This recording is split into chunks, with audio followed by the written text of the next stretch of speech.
Hai, selamat datang di channelku. Ini udah sebulan aku nggak upload. Aku males. Alasannya aku males. Oke, kemudian untuk video hari ini yang akan kita bahas adalah kasusnya Alexandra Machesano, seorang gadis 15 tahun yang dia diculik, dan kasusnya Alexandra kemudian juga ngerembet ke kasus-kasus lainnya yang pelakunya adalah orang yang sama. Kemudian untuk kalian yang nggak suka dengan ending-ending ngegantung, ending-ending nggak jelas, yang entah pelakunya beneran ini atau bukan, nah kasus ini tuh begitu. Jadi di kasus ini nantinya tuh ada satu bukti yang menyatakan kalau pelakunya emang orang ini, tapi bukti ini juga bisa menyatakan kalau pelakunya bukan orang ini. Nah kan bingung. Jadi satu bukti bisa bercabang. Jadi kalau kalian nggak suka dengan ending-ending begini, skip video ini dan tonton video lainnya. Kemudian untuk kalian yang masih bertahan, kita langsung ke profilnya Alexandra.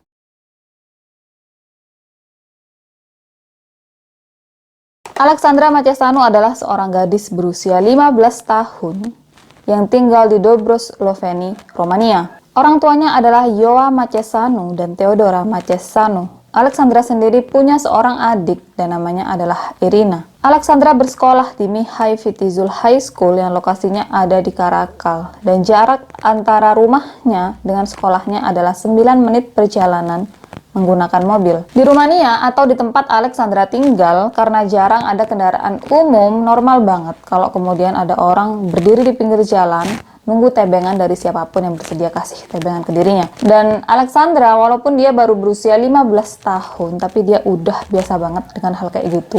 Bahkan kalau ke sekolah pun, Alexandra bakal nunggu tebengan dari entah siapa yang mau anterin dirinya. Dan ibunya Alexandra selalu ingetin Alexandra untuk jangan pernah ambil tawaran menumpang atau jangan pernah nebeng sama cowok-cowok muda karena bisa aja mereka ambil keuntungan dari kamu. Kata ibunya tuh kayak gitu, yang itu kemudian selalu diterapkan sama Alexandra.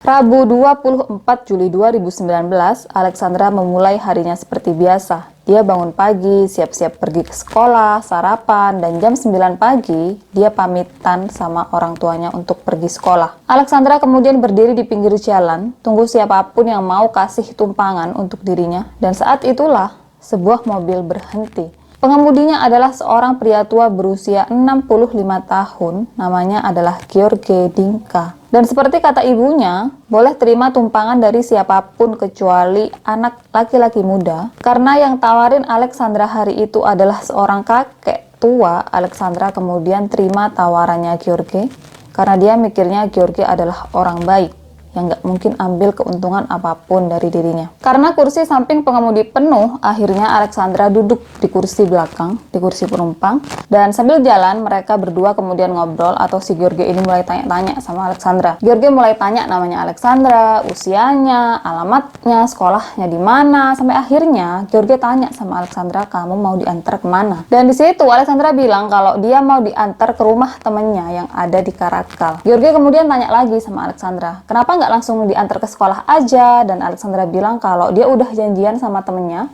untuk ke rumah temennya, dan dari situ mereka kemudian bakal jalan bareng ke sekolah. Karena itu dirinya minta diantar ke rumah temennya, bukan langsung ke sekolahnya. Kemudian waktu hampir sampai di rumah temennya Alexandra, si George ini tiba-tiba pinggirin mobilnya, dia berhenti di pinggir jalan, dan kemudian dia pindah tempat duduk di sampingnya Alexandra. George kemudian bilang sama Alexandra, karena aku udah antar kamu, kamu harus bayar aku dengan oral seks. Yang omongannya George itu tentu aja Alexandra tolak. Dan si George, dia kemudian tawarin 50 lei untuk Alexandra, atau sekitar $13, biar si Alexandra ini mau untuk ngelakuin oral seks buat dirinya. Alexandra kemudian bilang sama George, aku baru 15 tahun, aku masih virgin, dan aku nggak ngerti hal-hal seperti itu, aku juga nggak jago.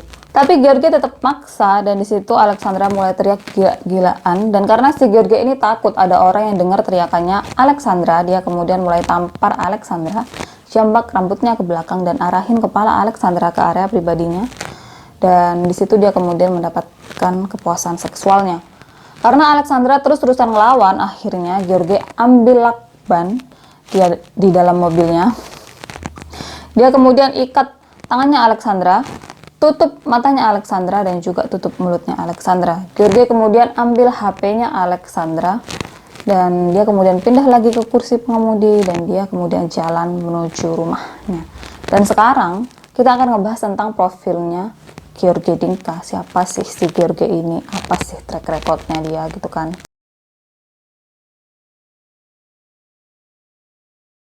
George Dinka adalah pensiunan mekanik berusia 65 tahun yang tinggal di rumah keluarganya, rumah milik orang tuanya yang kemudian diwariskan ke dirinya. George tinggal sendiri karena anak dan istrinya ada di Vicenza, Italia. Jadi ceritanya si George ini awalnya tinggal di Vicenza, Italia bareng sama anak dan istrinya. Jadi rumah yang sekarang dia tempati pun rumah itu nggak terlalu terawat karena ditinggal sama si George ini selama beberapa tahun selama dirinya ada di Italia. Nah di Italia dirinya itu kan kerja di bagian mekanik gitu kan. Nah di tempat kerjanya dia kemudian mendapatkan kecelakaan yang itu kemudian ngebuat dia harus berhenti bekerja. Pas si George ini berhenti bekerja, dia kemudian bilang sama istri dan anaknya, gimana kalau kita balik ke Rumania dan kita memulai kehidupan baru kita di sana. Yang itu tentu aja ditolak sama istri dan anaknya karena mereka udah ngerasa hidup mereka nyaman di Italia. Kenapa mereka harus repot-repot pindah ke Rumania? Yang entah nanti gimana hasilnya. Apakah mereka akan seperti di Italia atau justru mereka bakalan gagal gitu kan kalau di Rumania. Karena kan kalau di Rumania artinya mereka harus mulai semuanya dari nol. Karena itu anak sama istrinya nolak keinginannya George. Sementara George karena dia tetap maksa untuk balik ke Rumania, akhirnya dia balik sendirian ke Rumania tanpa anak dan istrinya. Dan istrinya George selama 1 bulan dalam 1 tahun dia bakal kunjungin George. Tapi kunjungan itu pun bukan kunjungan yang menyenangkan karena mereka sering cekcok atau si George ini yang sering marah-marah ke istrinya. Pertengkaran terparah sekaligus pertengkaran terakhir mereka, ceritanya si George ini kan lagi tengkar sama istrinya. Nah si George dia kemudian pukulin istrinya habis-habisan dan dia kemudian usir istrinya, tapi pintu pagar rumahnya yang tinggi itu dia gembok. Sementara George dia ada di dalam rumah dan semua pintu juga jendela George tutup, George kunci. Jadi istrinya tuh ketahan di halaman rumah, dia nggak bisa keluar rumah, tapi dia juga nggak bisa masuk rumah. Dan itu belum cukup karena si George kemudian lemparin istrinya pakai batu. Dan istrinya karena dia udah nggak tahan, entah gimana caranya, dia kemudian berhasil lompatin pagar rumahnya George. Dan setelahnya istrinya kemudian telepon anaknya yang ada di Italia minta dijemput. Tapi ya istrinya itu walaupun udah diperlakukan seperti itu sama si George, waktu temannya tanya, apa kamu bakal pertahanin pernikahan kalian, apa kamu bakal balik lagi ke Rumania, apa kamu bakal cerain George, istrinya tuh bilang kalau dia akan mempertahankan pernikahan ini karena George tuh sebenarnya orang baik. Dia kemarin begitu karena dirinya aja yang bikin salah, kata istrinya tuh kayak gitu. Yang nggak ngerti kenapa hampir semua korban KDRT justru membela pelaku. Nggak ngerti kenapa coba. Dan itu sebenarnya ya istrinya tuh nggak tahu kalau di belakang dia kan istrinya kan ada istrinya kan ngunjungin George selama 1 bulan dalam 1 tahun. Artinya selama 11 bulan mereka tuh nggak ketemu. Nah selama istrinya ada di Italia, selama 11 bulan itu George melakukan perselingkuhan. Tapi perselingkuhannya tuh nggak diketahui apakah perselingkuhan yang serius atau sekedar perselingkuhan biasa. Itu juga belum apa-apa karena si George dia berniat untuk menjual rumahnya, rumah yang sekarang dia tinggalin itu, dan di brosur, di web, atau di pamflet, atau dimanapun lah tempat dia mempromosikan rumahnya. Selain dia taruh keterangan tentang harga rumahnya, alamat rumahnya, kemudian hal-hal terkait tentang rumahnya, si George ini kemudian juga kasih informasi tambahan lain yang isinya, untuk wanita yang sebaya denganku dan ingin membangun kehidupan bersamaku yang jauh dari Karakal. Aku ingin bertemu dengan wanita yang serius dan tidak merepotkan, serta bersedia untuk tinggal bersamaku di pegunungan. Aku baru saja memulai ulang hidupku dan ingin menghabiskan sisa hidupku dengan seorang ibu rumah tangga. Aku memiliki mobil dan kita bisa bepergian ke seluruh negeri. Dan di lingkungan tempat George tinggal saat ini pun dia dikenal sebagai orang yang suka bikin ulah, orang yang suka bikin gaduh. Jadi si George ini suka banget gitu loh tengkar sama orang lagi duduk-duduk, lagi diem-diem dia salah-salahin. Dia juga sering tengkar di bar dan dia tuh kayak tipikal tetangga yang males diajak ngomong, diajak berhubungan gitu loh, karena ending-endingnya tuh pasti bikin masalah, bikin gaduh dia. Tapi ada satu orang namanya Stefan, yang si George ini baik banget sama Stefan. George bakal berbagi bir bareng, berbagi rokok bareng, dan entah apa yang Stefan punya sampai George ini lebih lunak gitu kan ke dirinya.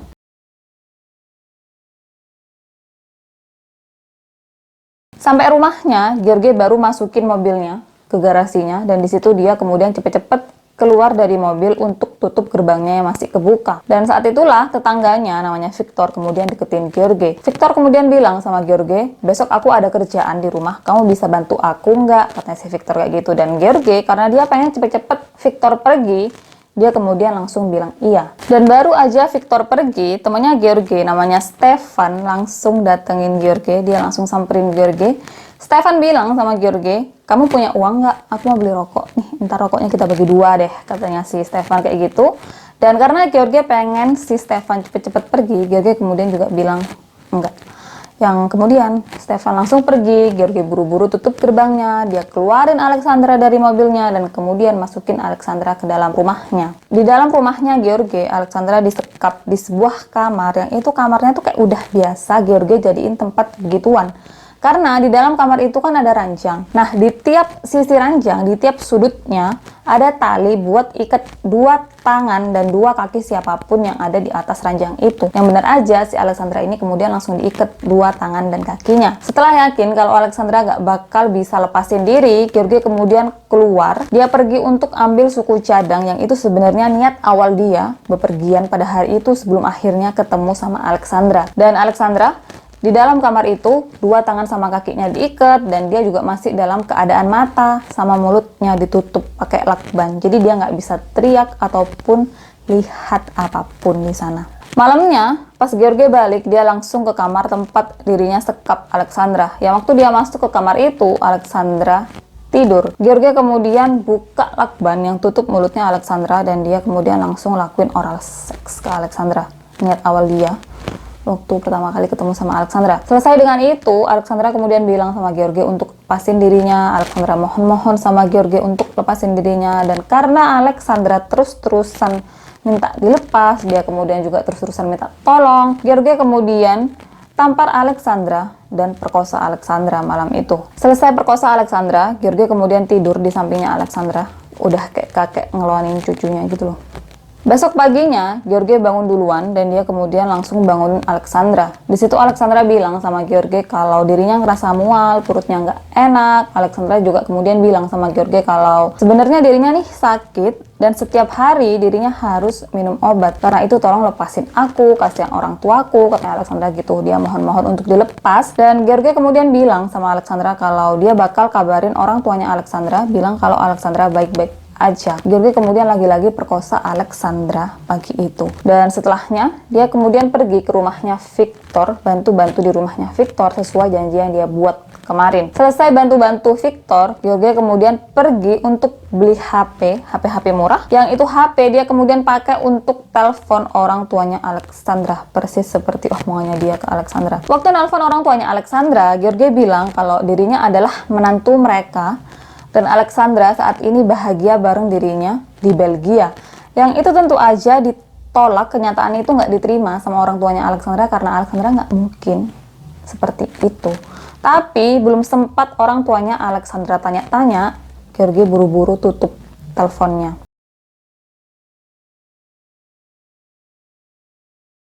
Di waktu yang sama, di rumahnya George, Alexandra berhasil lepas dari ikatannya George, entah gimana. Mungkin si George ini kurang kencang pas ikat Alexandra lagi, atau entah gimana, tapi Alexandra berhasil lepasin diri, dan dia kemudian buka lakban yang tutup mata sama bibirnya. Dan karena dia bisa lihat apapun di kamar itu, Alexandra kemudian lihat ada ponsel yang dia duga waktu itu adalah ponselnya si penculik yang ketinggalan. Alexandra kemudian telepon layanan darurat 3 kali, tapi tanggapannya mereka itu menyebalkan.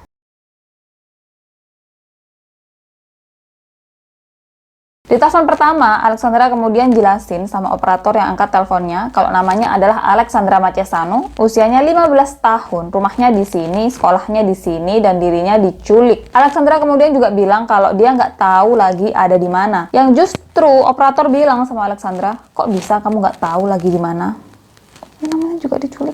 Alexandra kemudian bilang sama si operator kalau kemungkinan besar dirinya ada di Karakal, karena kan waktu itu mereka menuju Karakal. Tapi Alexandra kemudian juga bilang kalau dirinya nggak tahu lokasi pastinya tuh Karakal sebelah mana. Yang si operator kemudian dia bilang sama Alexandra, kasih tahu kami lokasi pastinya. Gimana caranya kita bisa temuin kamu kalau kamu cuma bilang ada di Karakal, katanya kan. Dan di situ Alexandra diem untuk beberapa saat sampai akhirnya si operator tanya lagi sama Alexandra, kamu diperkosa, katanya. Dan Alexandra bilang iya. Operator kemudian minta Alexandra untuk ingat-ingat lokasi dirinya saat ini berada, tapi sebelum telepon itu berlanjut, Alexandra buru-buru tutup teleponnya karena dia pikir George udah datang. Dan pas teleponnya ditutup sama Alexandra, itu operator ngomel-ngomel sama teman di sampingnya. Dia bilang, gimana caranya kita temuin dia kalau dia cuma bilang Karakal? Karakal kan luas, gimana caranya kita temuin dia? Katanya si operator yang tak tolol atau gimana sih maksudnya. Itu kan udah pekerjaan mereka, kenapa bisa-bisanya mereka bilang kayak gitu? Emang nggak ada aplikasi atau apapun gitu yang mendukung pekerjaan mereka biar bisa tahu ada korban penculikan lokasinya tuh di mana? Coba.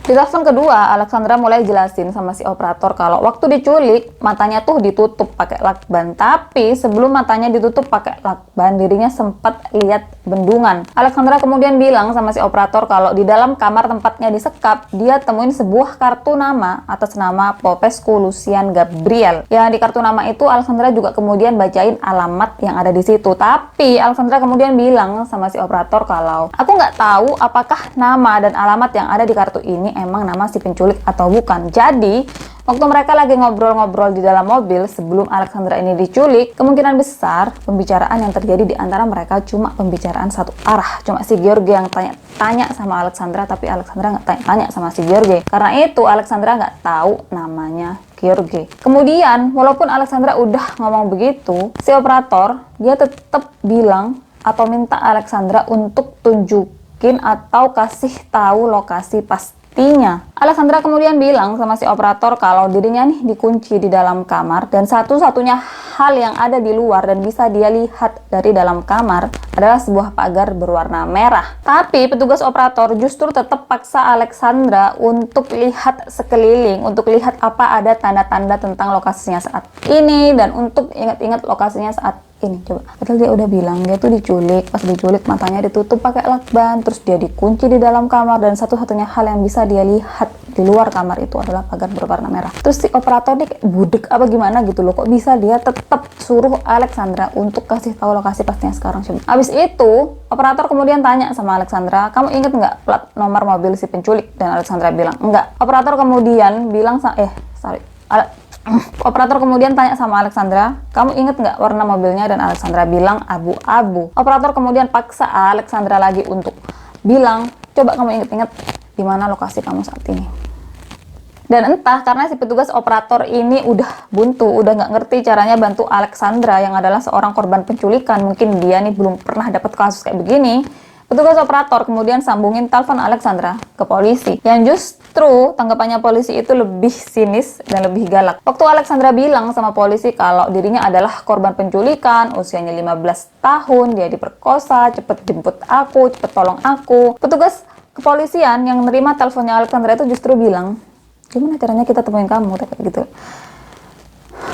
Itu anak baru 15 tahun, dia diculik, dia diperkosa. Emang nggak ada kata-kata lain yang muncul di otakmu gitu kan?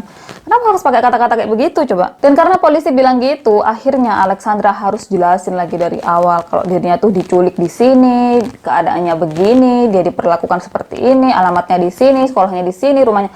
Dia jelasin semuanya dari awal dan polisi cuma bilang, udah kamu tenang aja di situ, kita pasti jemput kamu, kita udah kirim tim ke sana. Padahal Alexandra bilang kalau alamat yang dia sebutkan di kartu nama yang dia temukan itu, dia nggak tahu apakah itu alamat dia diculik dan apakah nama yang ada di situ emang benar nama si penculik. Tapi polisi ngomong kayak begitu, kita pasti jemput kamu. Dan nggak lama setelahnya Alexandra lagi-lagi tutup teleponnya karena dia ngerasa kalau George udah datang.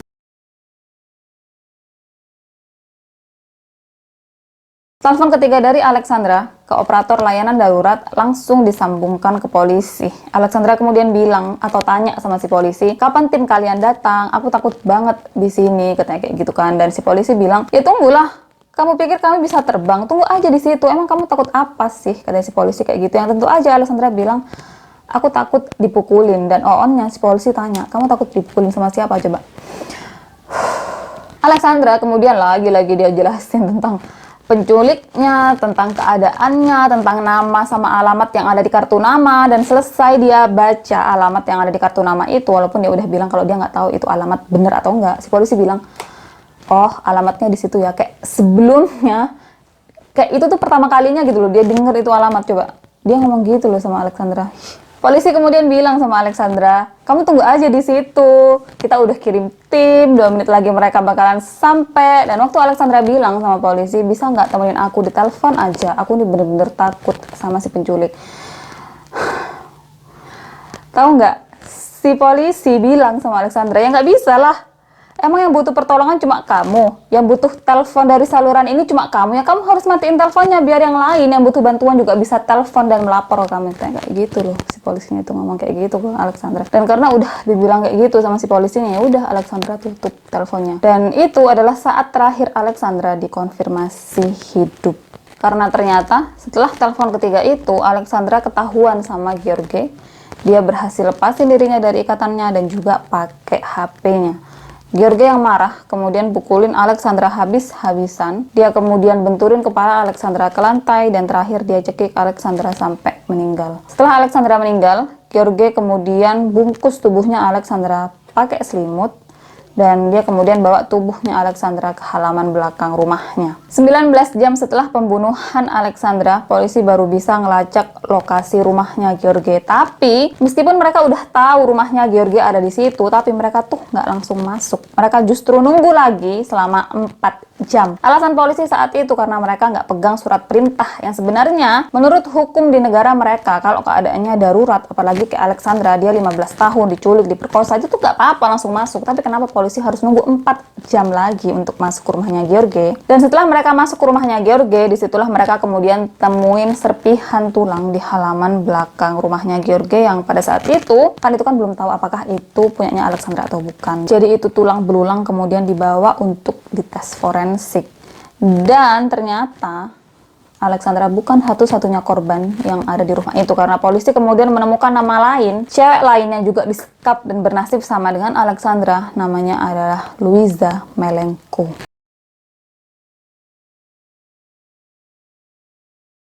Luiza Melenko adalah gadis berusia 18 tahun yang menghilang pada April 2019, beberapa bulan sebelum kasus Alexandra. Luiza adalah seorang gadis yang tinggal bersama kakek dan neneknya di Radomir, dan orang tuanya bekerja dan tinggal di London. Jarak antara Radomir dengan Karakal adalah 15 menit perjalanan menggunakan mobil. Dan karena orang tua Luiza setiap bulannya selalu kirim uang lewat MoneyGram, Luiza selalu pergi ke Karakal untuk ambil uang kiriman dari orang tuanya. Ceritanya, Minggu 14 April 2019, Luiza pergi ke Karakal untuk ambil uang bulanan yang ibunya kirim. Dan pas sampai di Karakal, ternyata sistem lagi gangguan, karena itu dia nggak bisa ambil uang sepeser pun. Karena itu, Luiza kemudian telepon kakeknya dan bilang kalau hari ini aku belum bisa ambil uang karena sistem lagi gangguan, mungkin besok atau lusa aku bakal balik lagi. Dan Luiza kemudian bilang sama kakeknya karena dia udah nggak ada urusan lagi di Karakal, dia bakalan langsung pulang. Setelah telepon kakeknya, Luiza telepon ibunya dan sama.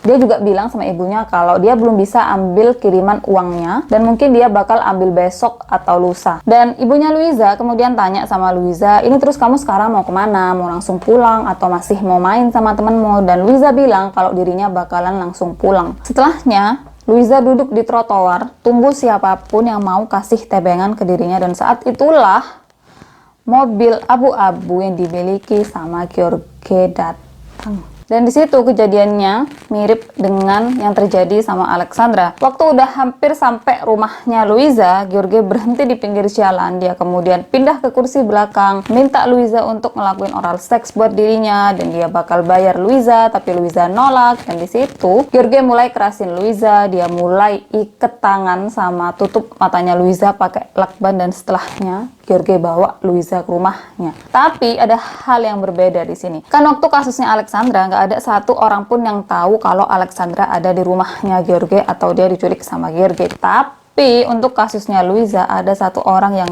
tahu, dan dia adalah Stefan, temennya Gheorghe. Jadi ceritanya, sama waktu si George ini baru datang, Stefan tiba-tiba muncul. Dia minta uang untuk beli rokok dan nantinya mereka bisa berbagi rokok. Dan disitulah Stefan kemudian lihat Luisa yang ada di dalam mobilnya George. Sayangnya Stefan sama George itu 11-12, mereka nggak ada bedanya. Stefan kemudian bilang sama George, kalau kamu nggak mau aku laporin, kamu harus kasih aku kesempatan untuk pakai Luisa juga. Dan di situ George kemudian bilang, oke, tapi aku duluan, katanya si George. Dan setelahnya Luisa sama George dibawa ke kamar tempat dia taruh Alexandra. Beberapa bulan kemudian dia mulai perkosa Luisa di situ sampai si Luisa ini pingsan. Setelah dia lakuin itu sama Luisa, George kemudian keluar dan bilang sama Stefan, aku udah, sekarang gilirannya kamu. Dan si Stefan pas tahu kalau si Luisa ini pingsan, dia kemudian bangunin Luisa dengan cara yang kasar dan dia juga kemudian memperkosa Luisa dengan cara yang lebih kasar dari caranya si George. George sama Stefan, mereka berdua bahkan perkosa Luisa ini bareng-bareng. Dan setelah mereka lakuin itu, George kemudian tidur di sampingnya Luisa yang dia lakuin ke Alexandra. Kemudian waktu Luisa udah sadar dari pingsannya, dia udah bangun dan dia kemudian bilang sama George, tolong lepasin aku janji nggak bakal bilang sama siapapun tentang masalah ini. Biarin aku pulang, biarin aku ketemu sama kakek dan nenekku. Dan George dia kemudian bilang sama Luisa, kamu nggak usah khawatir tentang kakek dan nenekmu, karena aku bakalan telepon mereka dan bilang kalau kamu dalam keadaan baik-baik aja. Yang itu kemudian benar-benar George lakuin seperti polanya dia ke Alexandra. Dia beli HP baru, HP murah buat telepon kakeknya Luisa dan bilang sama kakeknya Luisa kalau Luisa udah baik-baik aja, dia udah sama aku dan dia nggak mau berhubungan atau bertemu lagi sama kalian. Dan belum sempet tanya apapun, teleponnya kemudian George tutup dan HP-nya dia buang. Kakek sama neneknya Luisa kemudian laporin hal itu ke polisi. Yang sayangnya polisi nggak menanggapi laporan itu dengan serius. Mereka justru bilang sama kakek dan neneknya Luisa kalau Luisa itu kan umur 18 tahun. Dia tuh remaja yang sukanya seneng-seneng. Dia nggak mungkin diculik atau ada hal buruk yang terjadi sama dirinya. Dia pasti kabur sama temennya, dia pasti main sama temennya. Gitu. Dan nasibnya Luisa, untuk beberapa hari ke depan dia terus-terusan diperkosa sampai akhirnya meninggal setelah George melakukan kekerasan sambil perkosa dirinya. Jadi si George itu sambil perkosa dirinya, dia kemudian juga pukul-pukul Luisa sampai akhirnya dia pukul dadanya Luisa dan pas itu kayak ada bunyi retakan gitu loh. Yang itu kemudian langsung ngebuat Luisa meninggal. Setelah Luisa meninggal, George kemudian masukin tubuhnya Luisa ke dalam tong sampah, juga barang-barangnya Luisa lain, dan kemudian dia bakar tubuhnya Luisa di tong sampah itu.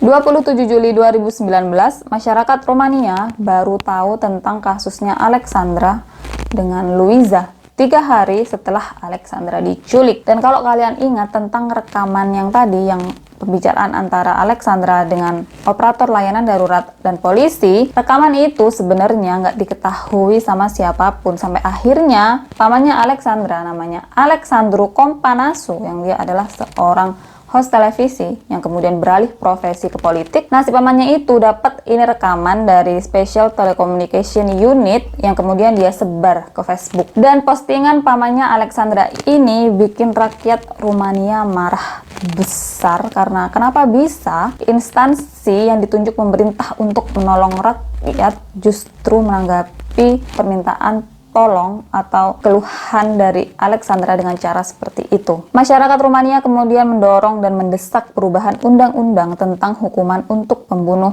pemerkosa, dan pedofil. Karena menurut mereka, hukuman untuk orang-orang dengan kejahatan tersebut terlalu ringan. Kasus ini kemudian juga menyorot gimana minimnya angkutan umum di Romania. Pihak kepolisian, salah satu instansi yang paling disorot dan paling dikritik untuk kasusnya Alexandra, mereka kemudian justru lempar masalah ke tempat lain. Mereka justru nyalahin pihak STS atau Sistem Telecommunication System untuk kesalahan yang mereka lakukan. Kepolisian bilang kalau sebenarnya setelah mereka dapat telepon dari Alexandra, mereka langsung hubungin pihak STS untuk tanya gimana caranya ngelacak alamat dari telepon. Dan pihak STS justru kasih 3 alamat berbeda ke pihak kepolisian, yang itu kemudian ngebuat mereka bingung tentang alamat Alexandra disekap.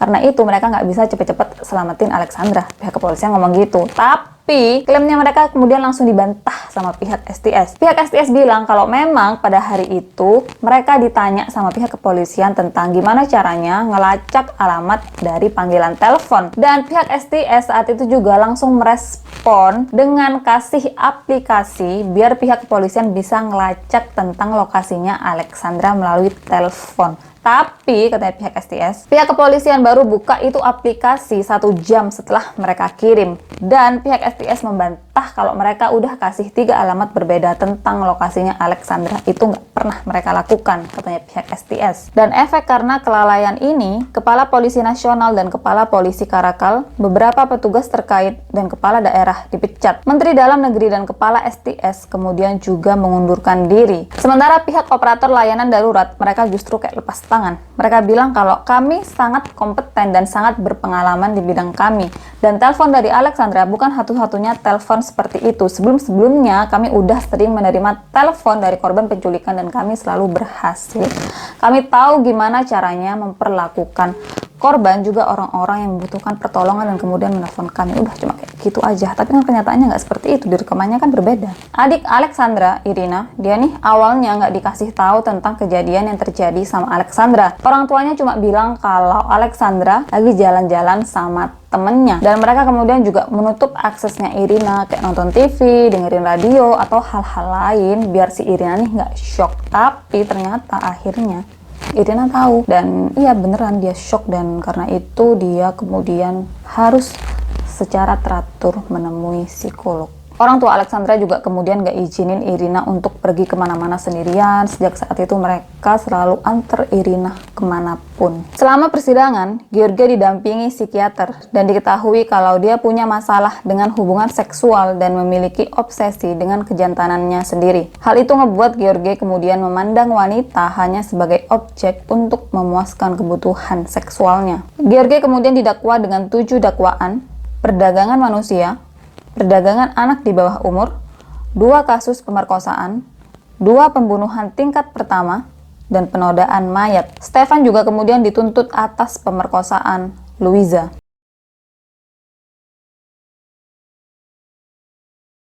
Kalau kalian ingat tadi tentang omonganku di awal, yang satu bukti ini bisa menyatakan pelakunya adalah George, tapi satu bukti ini juga bisa menyatakan kalau pelakunya bukan George. Nah, di halaman belakang rumah George kan ditemukan serpihan tulang sama gigi yang kemudian setelah diperiksa sama forensik, dibilang kalau itu adalah tulang dan giginya Luiza. Nah, masalahnya itu gigi adalah gigi milik seseorang yang waktu hidup dia melakukan perawatan gigi. Tapi kata ibunya Alexandra nih nggak pernah melakukan perawatan gigi apapun. Jadi kenapa bisa itu gigi yang sama pemiliknya waktu masih hidup dilakuin perawatan dibilang kalau itu adalah miliknya Alexandra, yang si Alexandra nggak pernah melakukan perawatan gigi apapun. Kata ibunya kayak gitu. Terus nggak bisa gitu kan. Kemudian waktu persidangan, ibunya Luiza deketin George untuk tanya sama George secara langsung, apa benar kamu bunuh anakku dan kenapa kamu bunuh anakku. Dan waktu ibunya Luiza ngedeket sama George, dia tanya sama George, apa benar kamu yang bunuh Luiza? George bilang kalau aku nggak bunuh Luiza atau Alexandra. George ngomong gitu sambil nangis. George kemudian bilang kalau selama pemeriksaan awal dirinya tuh dipukulin habis-habisan sama pihak kepolisian untuk ngaku udah ngebunuh mereka berdua. Yang ibunya Luiza sama ibunya Alexandra kemudian percaya kalau George itu bukan pembunuh anaknya. Kenapa? Mayat Alexandra sama Luiza kan dibilang dibakar sama si George. Dan untuk membakar tubuh manusia diperlukan api yang besar dan nantinya juga bakal ada asap yang gede juga bau yang gak enak. Tapi waktu tetangganya George ditanya, apa kalian pernah lihat api besar, asap yang besar dari halaman rumahnya George dan juga bau yang gak enak? Semua tetangganya bilang kami gak pernah ngelihat semua hal itu. Jadi kenapa bisa dan gimana caranya George bakar mayat tanpa ada asap, tanpa ada api gede, dan tanpa bau menyengat? Gimana bisa? Kemudian Alexandra kan dibunuh setelah dirinya ketahuan pakai HP-nya George. Nah, kenapa si George ini repot-repot bakar tubuhnya Alexandra yang itu butuh waktu selama berjam-jam? Jadi kayak apa ya, kayak buang-buang waktu gitu nggak sih? Coba deh, daripada ngebakar, kenapa nggak langsung dibuang aja? Padahal ngebakar itu butuh waktu lama, dan itu bakal kasih bukti misalkan ke tetangga, kayak api, asap, bau. Kenapa George harus repot-repot ngebakar padahal dia bisa langsung bersihin tangannya dengan buang tubuhnya Alexandra entah kemana? Dan pada hari itu, semua tetangganya George juga sama. Mereka nggak pernah ada lihat api, asap, atau bau menyengat dari halaman rumahnya George. Jadi gimana caranya si George ngebakar tubuhnya Alexandra? Kemudian orang tuanya Luisa sama Alexandra menduga kalau polisi sengaja menunda waktu untuk masuk atau periksa rumahnya George karena mereka juga terlibat atas kasus menghilangnya Alexandra dan Luisa. Orang tuanya Alexandra sama Luisa menduga kalau anak mereka adalah korban perdagangan manusia dan polisi-polisi ikut campur, karena itu mereka seolah-olah memperlambat proses penemuan Alexandra. Dan karena orang tuanya Luisa sama Alexandra mulai ngomong kalau kemungkinan anak mereka adalah korban perdagangan manusia, hal itu kemudian juga ngebuat mereka percaya kalau anak mereka belum meninggal, walaupun tim forensik yang memeriksa sisa tubuh anak mereka menyatakan kalau anak mereka sudah meninggal. Terakhir, hal paling aneh adalah kan itu mobilnya George dipakai buat jemput mereka atau menculik mereka, tapi mobilnya George nggak pernah diperiksa sama polisi. Coba, itu tempat mereka diculik gitu, kenapa itu tempat nggak pernah diperiksa? Apa gitu? Jadi gitu untuk video hari ini tentang Luisa yang kemudian ngerembet ke kasus tentang Alexandra yang kemudian ngerembet ke kasusnya Luisa, dan juga tentang George Dinka. Kalian percaya nggak sih kalau sebenarnya George pelakunya atau bukan George pelakunya? Dan segini video untuk hari ini. Kita ketemu di video-video selanjutnya.